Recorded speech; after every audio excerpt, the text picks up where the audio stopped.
Surviving in the Arctic, most of us can barely handle a broken heater, but the Inuit, they mastered minus 70 degrees Fahrenheit temperatures without Netflix, DoorDash, or even a basic thermostat. And their survival tricks are so clever, they make modern camping gear look like toys. Let's dive into their first genius move, staying warm without fire. Ever cranked up your thermostat and still felt cold?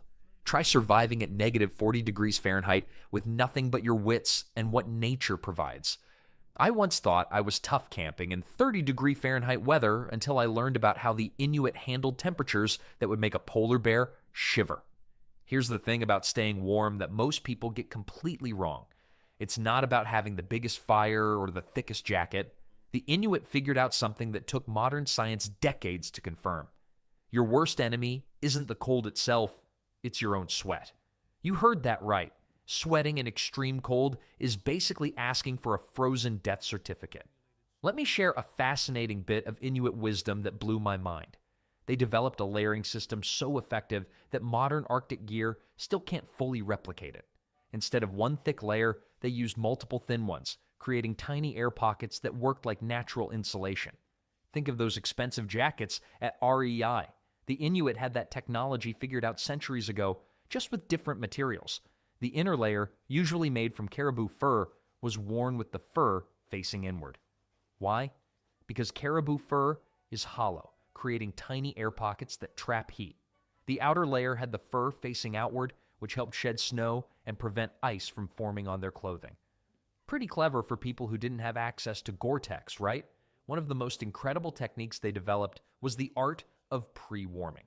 Here's a stat. Using heated rocks wrapped in furs as natural heating pads, they could maintain comfortable sleeping temperatures even when it was minus 60 degrees Fahrenheit outside. That's colder than the average temperature on Mars. These rocks would stay warm for hours, turning what could have been a freezing night into something almost cozy. They also had this brilliant community approach to survival. When temperatures plummeted to their lowest, families would often sleep together using their combined body heat to stay warm. It wasn't just about survival, it was about understanding that in extreme conditions, community meant everything. But it's impressive how they did all this without developing the tough guy mentality that gets so many modern outdoor enthusiasts in trouble. Instead of trying to power through the cold, they worked with it. They understood that staying warm wasn't about being macho, it was about being smart.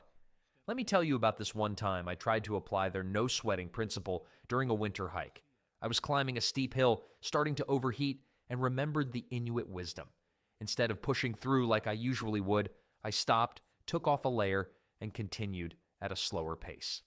My hiking buddies thought I was being lazy until they had to stop later to change their sweaty base layers while I stayed perfectly dry and warm. This brings us to one of their most practical innovations, the art of ventilation. Ever noticed how expensive winter jackets have all those zippers under the arms and on the sides? Well, the Inuit did it first. They designed their clothing with adjustable openings that could be opened or closed to regulate temperature. Getting too warm? Open a few strategic vents, starting to cool down, close them up. It's like having a natural thermostat built into your clothing. You know what's really interesting about all this? While we're all rushing to buy the latest winter gear with fancy temperature ratings and high-tech materials, the Inuit had already solved these problems centuries ago using nothing but careful observation and natural materials. Modern Arctic explorers often struggled with hypothermia even with their fancy gear, while the Inuit thrived using these time-tested methods. We spend hundreds of dollars on those moisture-wicking base layers, while the Inuit achieved the same thing with carefully prepared animal skins. Imagine walking into REI and asking for their finest caribou fur undershirt. The looks you'd get would be priceless, but staying warm wasn't just about the clothes, it was about movement too. The Inuit knew exactly how to pace themselves to prevent sweating. They moved steadily and purposefully, like they were taking a stroll rather than running a marathon. This meant they could travel long distances without getting wet from sweat, which would have been deadly in such cold temperatures. Now, speaking of keeping things dry, you won't believe what they use to make their boots completely waterproof. Ever heard of seal fat? Well, that's a whole other story that'll change how you think about waterproofing forever. You know those $300 waterproof hiking boots you just bought? The ones that leaked after 2 months? Well, the Inuit would probably find that hilarious. considering they mastered waterproofing was something you can get for free if you happen to have a seal handy, that is. Seal fat, or what scientists call blubber, was basically the Inuit equivalent of WD-40, duct tape, and Gorilla Glue combined. While we're out here spraying our boots with chemicals that barely last a season, the Inuit developed a waterproofing technique that could keep their feet dry in Arctic waters that would freeze most people's toes off in minutes. But the cool thing about seal fat that most people don't know, it's not just some random grease. Seal blubber has special properties that make it perfect for Arctic survival. The fat molecules are structured in a way that creates an incredibly effective water barrier. And unlike modern waterproofing sprays, it actually gets more effective the colder it gets. The fat hardens slightly in extreme cold, creating an even better seal. Let me tell you about my first attempt at using animal fat for waterproofing. I tried using beef tallow on my boots during a camping trip. Let's just say it didn't go as planned. Not only did it smell like I was wearing a hamburger on each foot, but it attracted every curious dog within a mile radius. The Inuit specifically used seal fat because it had properties that other animal fats just couldn't match. But it gets interesting when seal fat wasn't just for waterproofing. It was the Swiss Army knife of survival tools. They used it for cooking, and it's packed with calories and essential nutrients. Lighting seal oil lamps could burn for hours, and even preventing frostbite by creating a protective layer on exposed skin. Talk about getting your money's worth. Did you know that seal fat contains omega-3 fatty acids in concentrations up to 30 times higher than what you'll find in most fish oil supplements? When the Inuit used seal fat, they weren't just waterproofing their gear, they were literally covering themselves in one of the most nutritionally rich substances in the Arctic. If they got stranded and ran out of food, they could actually eat their waterproofing. The process of preparing seal fat was fascinating too. They wouldn't just slap raw blubber on their boots. That would be like trying to waterproof your shoes with butter. Instead, they developed a complex rendering process that turned the raw fat into a stable, long-lasting protective coating. They'd carefully heat the fat to remove impurities and create a substance that was perfect for their needs. This might sound gross to our modern sensibilities, but consider this. While we're filling landfills with worn-out waterproof gear that's lost its effectiveness, the Inuit method was completely sustainable. The seal fat could be reapplied as needed, didn't harm the environment, and utilized every part of an animal they were already hunting for food. It's like the original eco-friendly waterproofing solution. The amusing part is that modern scientists have actually studied seal fat to develop better waterproofing technologies. That's right, some of our most advanced water-resistant materials were inspired by what the Inuit figured out generations ago. Some high-end winter gear manufacturers have even tried to replicate the molecular structure of seal fat in their synthetic materials. One of my favorite facts about seal fat is how it helped solve multiple problems at once. When used on boots, it would gradually warm up from body heat during the day, making it more flexible for walking. Then, as temperatures dropped at night, it would harden slightly, creating an even better water barrier when it was needed most. Try getting your Gore-Tex to do that. The Inuit didn't just use seal fat for footwear, they used it on their clothing seams too. A well-oiled seam could stay waterproof for months, even in the harshest conditions.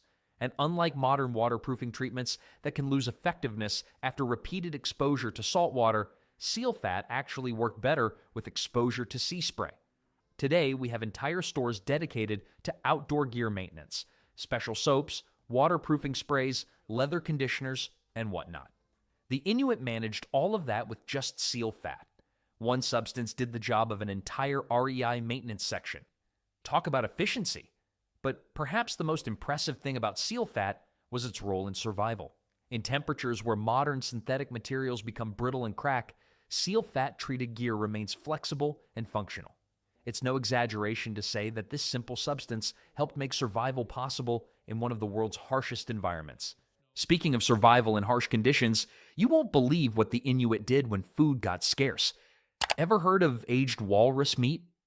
Trust me, it's a story that'll make your last questionable leftover meal seem fresh as morning dew. And most of us may freak out if we find week-old leftovers in the fridge. Meanwhile, the Inuit were over here turning expired meat into a delicacy that could keep them alive through the darkest Arctic winters. And no, I'm not talking about that sketchy gas station hot dog you ate at 3 a.m. The Inuit practice of fermenting meat, especially the famous igunak, is probably one of the most misunderstood survival techniques ever. While modern food safety guidelines would have a heart attack just hearing about it, this method kept entire communities alive for generations. The secret? It wasn't actually rotting. It was fermenting, just like that fancy kimchi you paid $15 for at Whole Foods. And the process is wild because they'd wrap walrus or seal meat in seal skin and blubber, bury it in the permafrost, and let it age for months. The meat would undergo controlled fermentation, developing a taste that some people describe as intense cheese meets anchovy meets that thing you found at the back of your freezer. But it was packed with nutrients that were nearly impossible to get any other way during the Arctic winter. Did you know that fermented meat can have up to 400% more vitamin C than fresh meat? That's right. While European explorers were dying of scurvy, the Inuit had basically invented meat-based orange juice.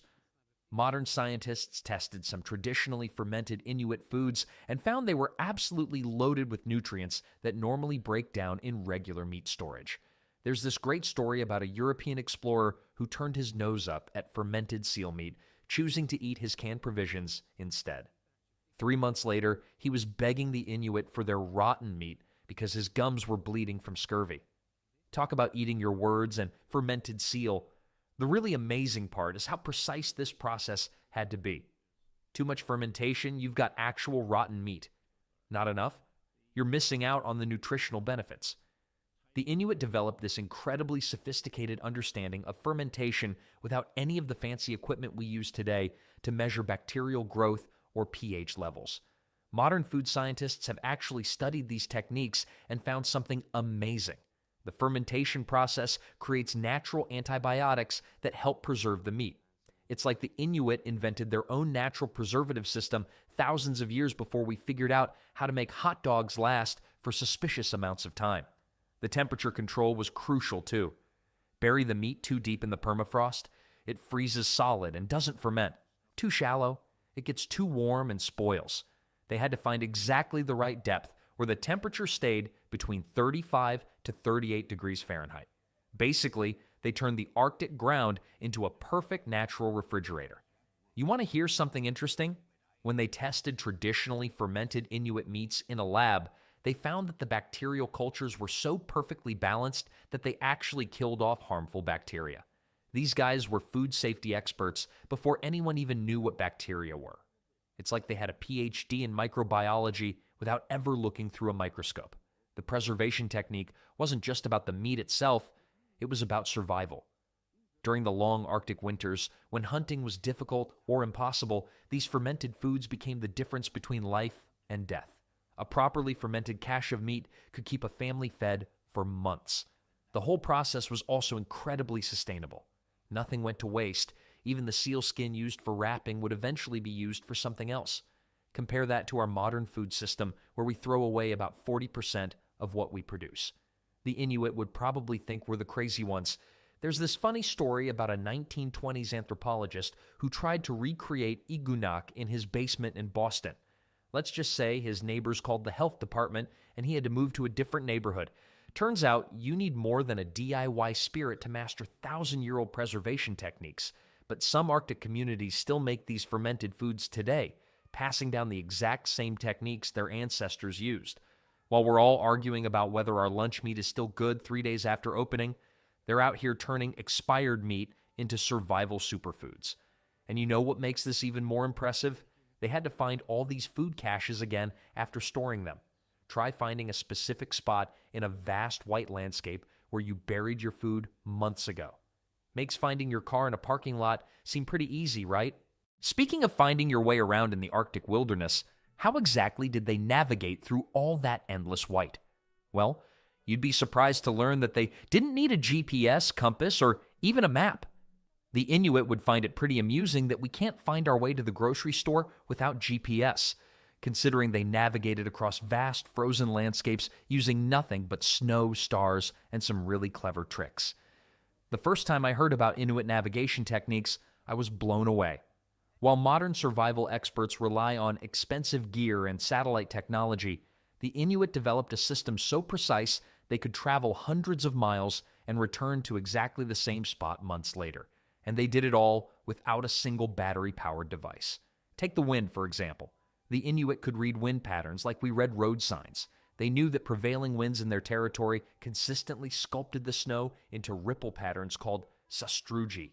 These ridges always formed in the same direction, creating a natural compass that worked even during the dark Arctic winter. Pretty handy when you can't see the sun for months at a time. But it's really cool how they used snow itself as a navigation tool. Different types of snow told different stories. Soft snow meant one thing, hard-packed another. They could tell if they were near the coast just by the size and shape of snow crystals. It's like they had Google Maps made entirely of frozen water. The stars played a huge role too, but not in the way you might expect. Instead of just following the North Star like most navigators, the Inuit tracked star patterns through the seasons. They knew exactly how the constellations would appear at different times of year, in different locations. Makes your stargazing app seem a bit basic, doesn't it? Let me give you some stat. Studies have shown that experienced Inuit navigators could maintain accuracy within a few miles, even on journeys over 100 miles long, in complete whiteout conditions. Try doing that with your smartphone when the battery dies. Then, there were the Inuksut, those human-shaped stone markers you might have seen pictures of, but they weren't just random rock piles. Each Inuksuk was carefully designed to communicate specific information. Some marked good hunting spots, others warned of dangerous areas, and some even indicated the direction of the nearest settlement. It was like an ancient Arctic version of road signs, except these lasted for generations. The impressive thing about Inuksut is how much information they could convey. The shape, size, and arrangement of the stones could tell you things like how deep the snow typically got in that area, which direction the dangerous winds came from, or where to find shelter. Some even marked seasonal hunting grounds, basically prehistoric GPS waypoints. But do you know what makes me laugh? Today we panic if our navigation app takes us on a weird route, but the Inuit had backup systems for their backup systems. If the stars were covered, they had the wind patterns. If the wind died down, they had the snow formations. If the snow was too rough to read, they had the Inuksut. They never relied on just one method. There's this great story about an Inuit elder who got asked by a scientist how he navigates in whiteout conditions. His response? I won't get lost. The land is always there. While we're out here updating our navigation apps, they had the entire landscape memorized. Every ridge, every valley, every typical snow formation. But you'll be amazed how they passed this knowledge down through generations without writing anything down. Just pure observation and memory, shared through stories and experience. They could describe a route so accurately that someone who'd never taken it before could follow it perfectly, hundreds of miles across featureless snow. Maybe the most remarkable thing was their understanding of how navigation changed with the seasons. A route that was perfect in winter might be completely impassable in summer. They memorized multiple versions of each journey, adapting their path based on the time of year. Modern GPS just reroutes you around traffic. These guys rerouted around seasonal changes in the entire landscape. And get this, they even used sound for navigation. In low visibility, they learned to recognize the different sounds that wind makes when it hits different types of snow and ice. They could tell if they were near open water just by the way the air moved. It's like having surround sound navigation. The whole system was so effective that when early Arctic explorers finally started succeeding in their expeditions, it was usually because they'd swallowed their pride and started learning from Inuit guides. Those fancy compasses and sextants weren't much help when everything looked white in every direction. Even more impressive was their ability to navigate during the polar night, when the sun doesn't rise for months. While most of us get disoriented after a few hours without sunlight, they developed ways to read the smallest hints of light on the horizon, the patterns of the stars, and even the behavior of animals to maintain their direction. It's like having night vision goggles built into your brain. But even perfect navigation skills won't help much if you take an unexpected swim in the Arctic Ocean. And trust me, that's a whole other level of survival expertise. When you fall into freezing water, you don't instantly turn into a human popsicle. The Inuit knew this long before scientists started studying cold water survival, and they had some pretty amazing tricks for staying alive when taking an unexpected Arctic swim. Let's talk numbers for a second. Most people think you've got about 2 to 3 minutes in freezing water before you're done for. The Inuit They could handle being in ice water for up to 15 minutes without getting hypothermia. That's not just impressive, it's practically superhuman. And no, they weren't secretly part polar bear. Here's the first thing they understood that modern science is just catching up to: panic kills you faster than cold. When you hit freezing water, your body does this thing called the cold shock response. Your heart rate shoots through the roof, you gasp uncontrollably, and your blood pressure goes crazy. Most people drown in the first minute because they panic and gasp in water. The Inuit secret: they mastered something called the mammalian dive reflex. Yeah, that's actually what scientists call it. By staying calm and controlling their breathing, they could trigger this reflex that slows down their heart rate and reduces blood flow to their limbs. It's the same thing that lets seals stay underwater so long, and humans can actually do it too. They taught their kids this stuff from an early age. While we're teaching our kids to dog paddle in heated pools, Inuit children are learning to control their breathing when hitting cold water. Talk about extreme swimming lessons. The next big thing they figured out was what to do after getting out of the water. Most people think you should warm up as fast as possible. Wrong. The Inuit knew that rapid rewarming could actually kill you. Instead, they had this whole system. First, strip off wet clothes, yes, even in minus 40 degrees Fahrenheit, then gradually rewarm using body heat and dry furs. Did you know that modern studies show that slow rewarming, like the Inuit method, increases survival rates by up to 80% compared to rapid rewarming? That's right, sometimes slower is better, even when you're freezing your butt off. They also knew something that modern survival experts still argue about: movement in cold water. While most people thrash around trying to warm up, the Inuit knew to conserve energy with minimal movement. They'd slowly turn in circles, keeping their core temperature stable while looking for the best way out. The clever part was their clothing design. They made their parkas slightly loose-fitting, not because they were going for that baggy look, but because if they fell in, they could easily slip out of wet clothes. Try doing that with your skinny jeans. Plus, their fur clothing would actually maintain some insulating properties even when wet, unlike cotton, which becomes worse than useless.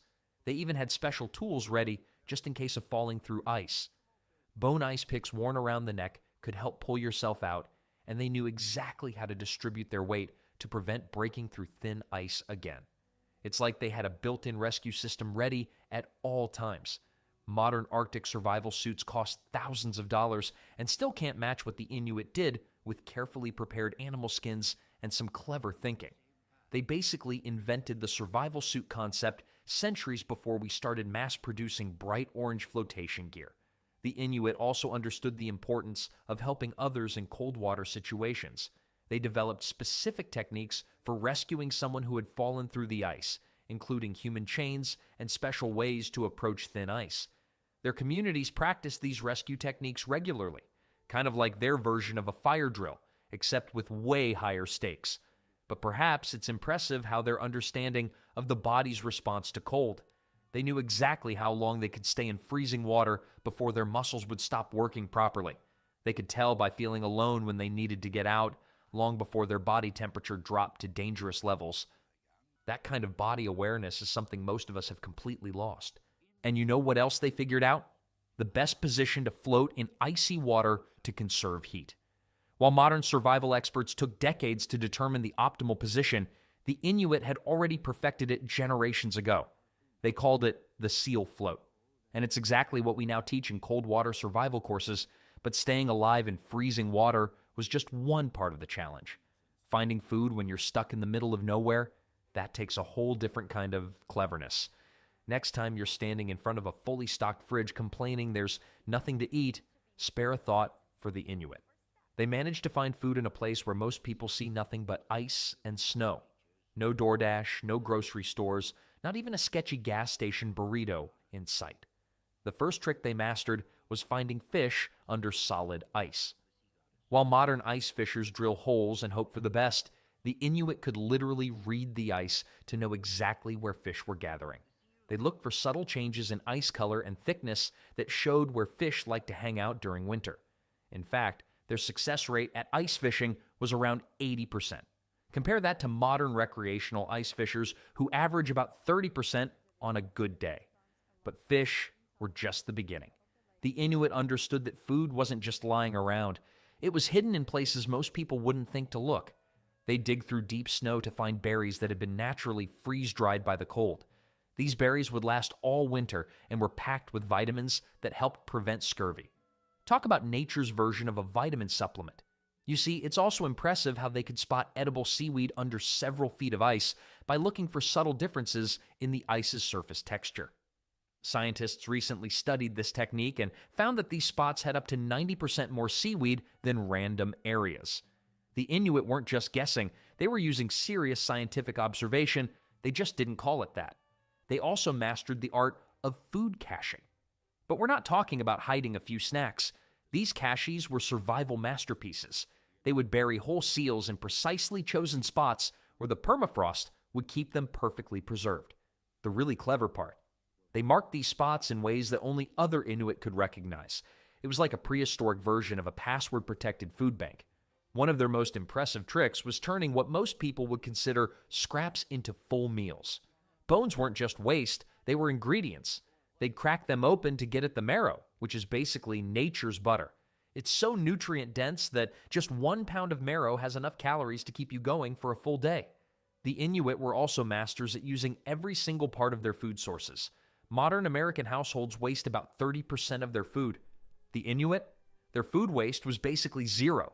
Even the stuff most people would throw away, like animal skin and organs, became essential food sources packed with nutrients that were hard to find in the Arctic.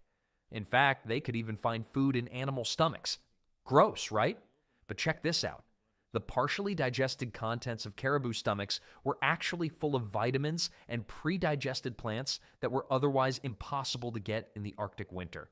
It was like a ready-made superfood smoothie, just maybe not one you'd want to post on Instagram. They also knew exactly when and where different food sources would be available. They tracked animal migration patterns so accurately that they could predict within a few days when certain species would show up in specific areas.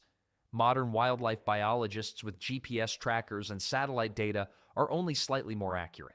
They could also tell if an area had recently had animals feeding there just by looking at the patterns in the snow.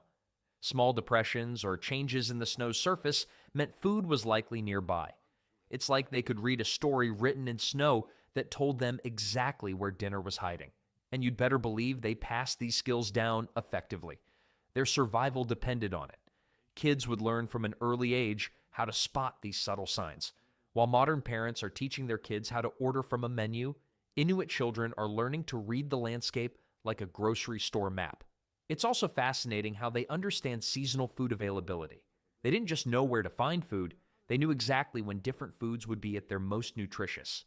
They could tell you the perfect time to hunt seals for the highest fat content, or when certain fish would be running at their peak numbers.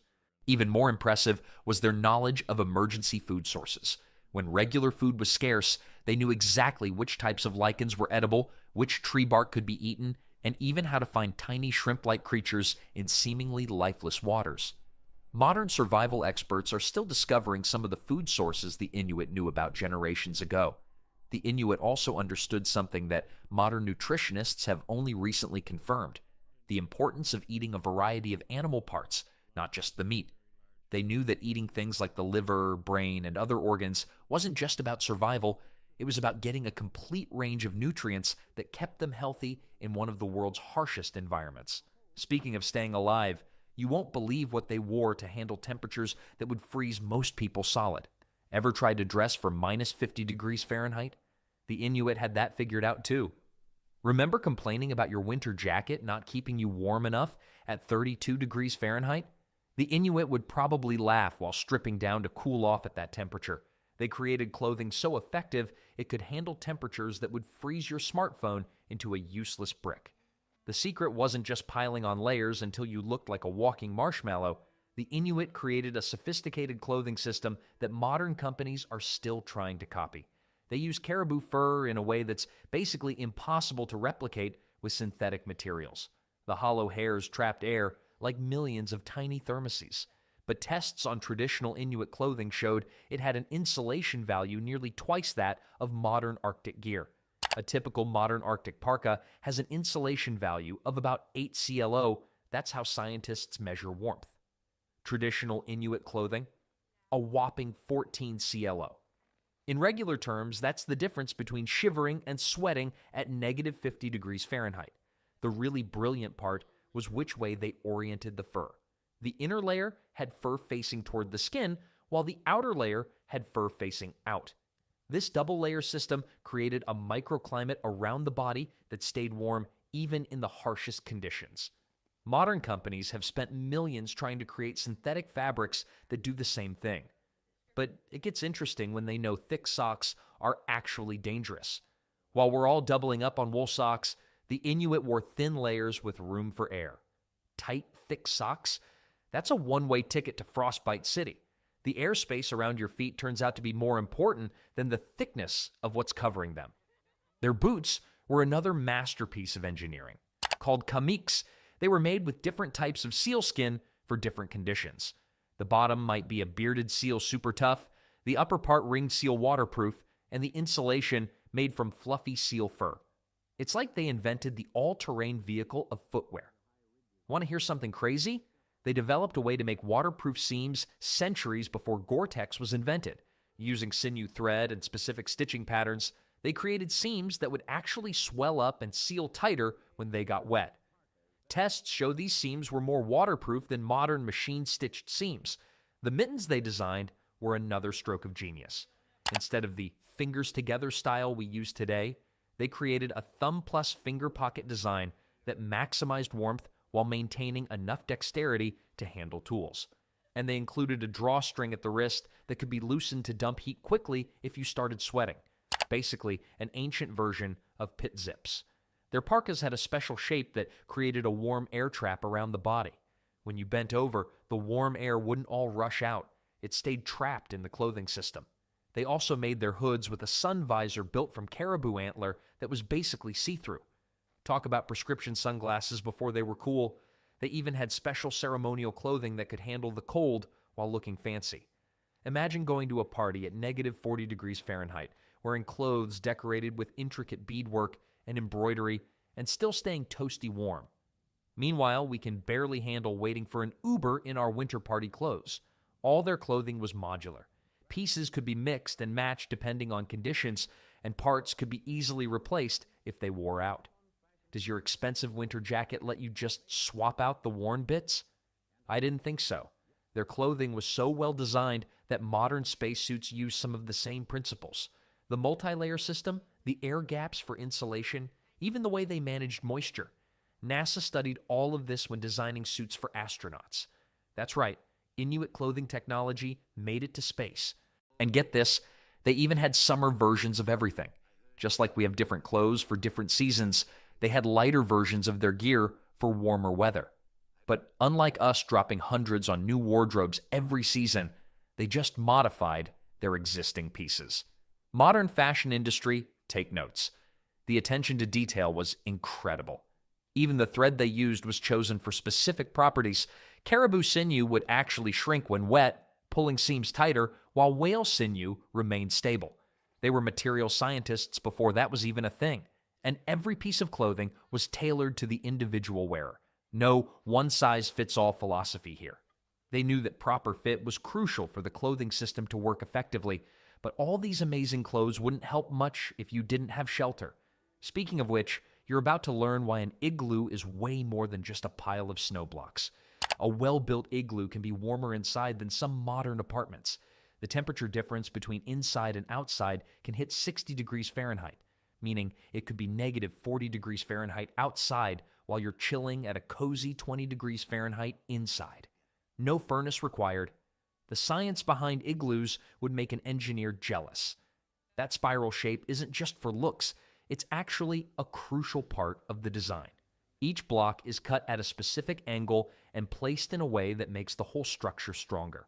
When it's done right, an igloo can support the weight of a full-grown polar bear walking on top. Try that with your garden shed. A properly built igloo can take just 2 hours to construct and last for weeks. Meanwhile, I spent 3 days trying to build an IKEA bookshelf, and it still wobbles. The Inuit could build these survival shelters faster than most of us can pitch a modern tent. The real genius is in the entrance tunnel.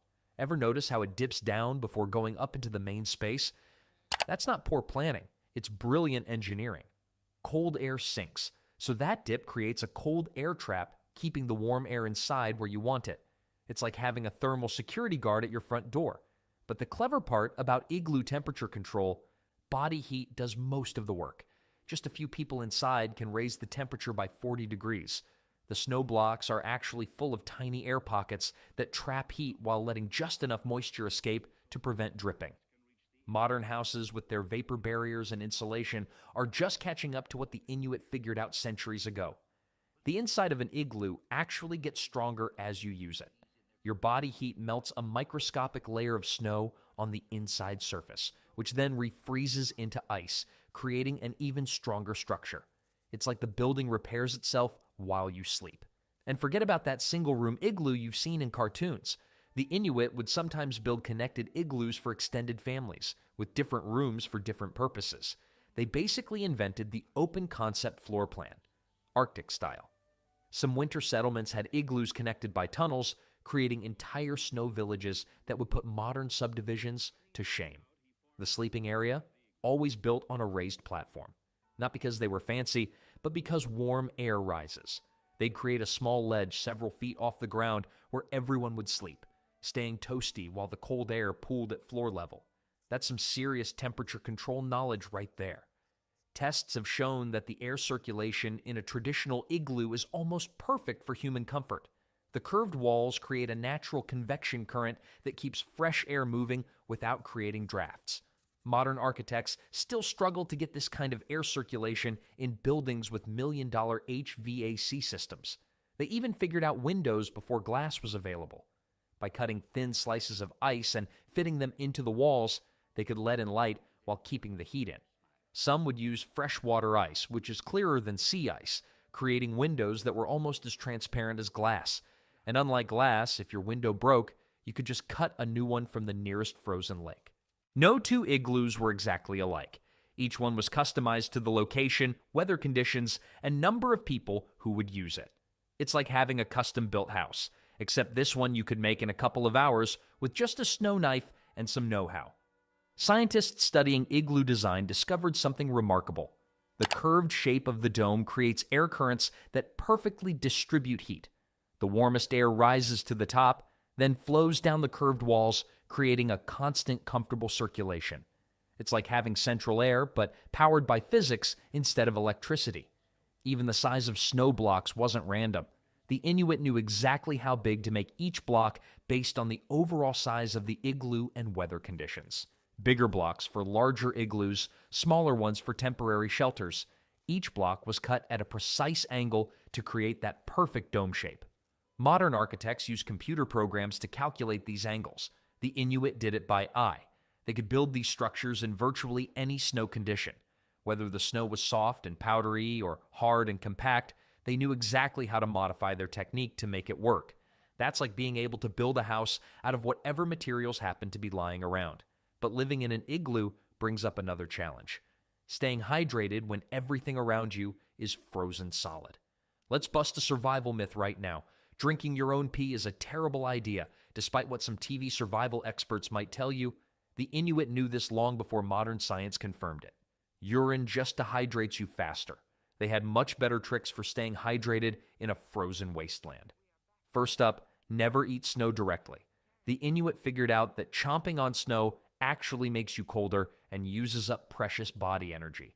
It takes your body about 79 calories of energy just to melt and warm up 1 pound of snow to body temperature. That's like doing 20 jumping jacks just to get 1 sip of water. Instead, they developed this brilliant technique called snow tea. They'd take snow and slowly melt it using body heat or their seal oil lamps, then drink it while it was just barely above freezing. The slow melting process meant their bodies didn't waste energy warming up the water. Modern survival experts now recommend this exact same method. The Inuit could get up to 20% of their daily water needs just from eating properly prepared frozen meat. When you freeze meat correctly, the water content stays locked in the tissue. As they'd eat it, their body heat would slowly melt this frozen water, giving them a steady supply of hydration without having to melt snow. They also knew something that modern athletes are just figuring out: You need salt with your water. While we're buying expensive electrolyte drinks, the Inuit would drink small amounts of seal blood with their water. Gross? Maybe. But it worked better than any sports drink you can buy. The blood contained the perfect balance of electrolytes their bodies needed. They'd sometimes carry water in sealed sections of the sealed intestine, nature's water bottle. These wouldn't freeze solid because of the salt content in the tissue, and body heat would keep them just liquid enough to drink from. Meanwhile, we're here paying $30 for special winter water bottles. The really impressive part was how they managed water during long hunting trips. They developed a technique for creating ice caches along common travel routes. They'd build small snow shelters over pools of water, which would freeze in a way that made them easy to break apart and melt later. It was like having water fountains spread across the Arctic. Modern campers often carry those fancy water filtration systems, but the Inuit had their own purification method. They knew exactly which ice was safe to melt for drinking. Clear, black ice? Good to go. Cloudy, white ice could be risky. They could read ice quality better than some of us can read nutrition labels. The average person needs about a gallon of water per day in the Arctic because the dry, cold air dehydrates you faster than desert conditions. The Inuit managed to get this much water in temperatures where modern water bottles freeze solid in minutes. Their techniques were so effective that cases of dehydration were actually pretty rare. They even had special tools just for water management. Small ivory picks could break up ice without wasting energy, and they carved special spoons that wouldn't conduct heat away from hot drinks too quickly. These tools were so well designed that some Arctic explorers still prefer traditional Inuit water tools over modern equipment. They understood that staying hydrated wasn't just about drinking water, it was about not losing it in the first place. Their clothing was designed to minimize sweating. Their shelters were built to capture snow that could be melted, and they even knew how to breathe in a way that minimized moisture loss through respiration. Another technique they developed was using specific types of seaweed as a water source. When properly prepared, certain seaweeds could provide both water and essential minerals. It's like they had access to natural vitamin water centuries before it became a trendy drink. They also mastered the art of timing their water intake. Instead of drinking large amounts at once, they'd take small, frequent sips throughout the day. This prevented their bodies from wasting water and kept them from sweating, which could be deadly in extreme cold. Modern Arctic expeditions now follow this same principle. What's really interesting is how they taught these hydration skills to their children. They'd make games out of identifying good ice sources and properly melting snow. While our kids were playing video games, Inuit children were learning life-saving water management skills and having fun doing it. Kids would compete to see who could spot the best ice for drinking water or who could melt snow the most efficiently without wasting fuel. But keeping your body hydrated was only half the battle. Your mind needs to stay sharp too. And that's where the power of storytelling came in. But these weren't your average bedtime stories. The Inuit went months in the dark Arctic winter with nothing but stories to keep them entertained. And these weren't just random tales to pass the time. Their stories were basically survival guides wrapped in entertainment. Kind of like TikTok survival tips, but actually useful. Take the story of the Inuit, these creepy creatures that supposedly grabbed kids who wandered onto thin ice. Parents today tell their kids not to talk to strangers. Inuit parents told stories about monsters that dragged careless children into freezing waters. Guess which warning worked better? Kids stayed away from dangerous ice, and they remembered exactly why. Studies of Inuit storytelling show that people remember survival information 70% better when it's wrapped in a story versus straight instructions. That's because our brains are wired to remember narratives better than lists of facts. The Inuit figured this out centuries before modern science did. They didn't just tell scary stories, though. Some tales were absolutely hilarious, featuring clumsy hunters making rookie mistakes or animals outsmarting overconfident people. These funny stories stuck in your head, and suddenly you'd remember not to make the same dumb mistakes when you were out hunting. It's like learning from someone else's embarrassing moments without having to experience them yourself. These stories changed with the seasons. Winter tales were longer and more detailed, perfect for those endless dark nights when everyone was stuck inside. Summer stories were shorter and more action-packed, ideal for quick breaks between hunting and gathering. The Inuit basically invented seasonal programming before Netflix. The best stories included precise details about survival skills, how to read weather patterns, where to find food, which ice formations were dangerous. But instead of boring lectures, these details were buried in exciting tales about heroes and adventures. Modern teachers would kill for this kind of engagement rate. But what makes it truly brilliant is these stories worked as a communal survival database. Each generation added their own experiences and observations, updating the stories to keep them relevant. While we're busy updating our phones, they are updating their collective knowledge through storytelling. And you know what's really amazing? Many of these stories are still perfectly accurate today. When scientists study Arctic weather patterns or animal behavior, they often find that ancient Inuit stories already documented these phenomena. Those myths about how seals behave under ice, modern research with underwater cameras proved them 100% correct. These skills and stories help the Inuit not just survive, but thrive in one of Earth's harshest environments. They turned an icy wasteland into a home, and did it with more style than most of us show on a good day.